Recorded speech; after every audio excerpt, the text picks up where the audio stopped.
just before this tour all began, I was in Lewistown, and Jolene and Ed, we had a great meeting. Tim, thank you for being there and sharing the truth. Very few people are willing to share the truth in the sense of media.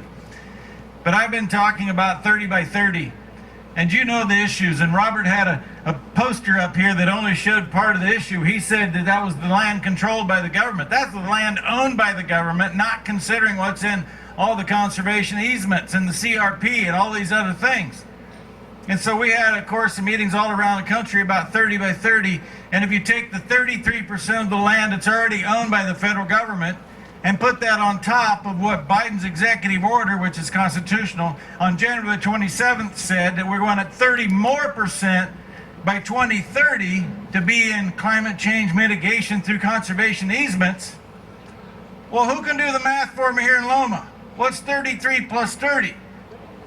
63% of the land would be controlled by the federal government. And so in McCook, Nebraska, I laid out how that is exactly what Adolf Hitler's Nazi party did in Germany to take the land away from the people and tell farmers how big their farms could be. And I got a phone call from a lady in the Daily Beast in New York.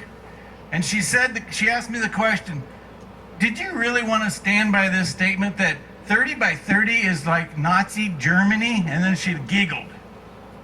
And for the next 3 minutes, Jolene, I shared with her how this is exactly like Nazi Germany and what Vicky's been working on in NHAs, even though that's been around since 1984. It's all part of the plan, part of the tools to take control of the land away from us. The next day, in the Daily Beast, the article read, far right-wing extremist partners with the Nebraska governor to claim that Nazi Germany is what is parallel to Biden's 30 by 30 plan. Of course.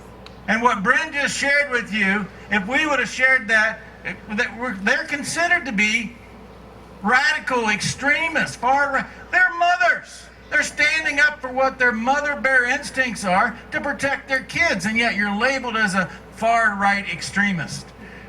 Just think about what the Minutemen of yesterday would be labeled today. And I say that's really what you ought to be. That's the true patriot that we have.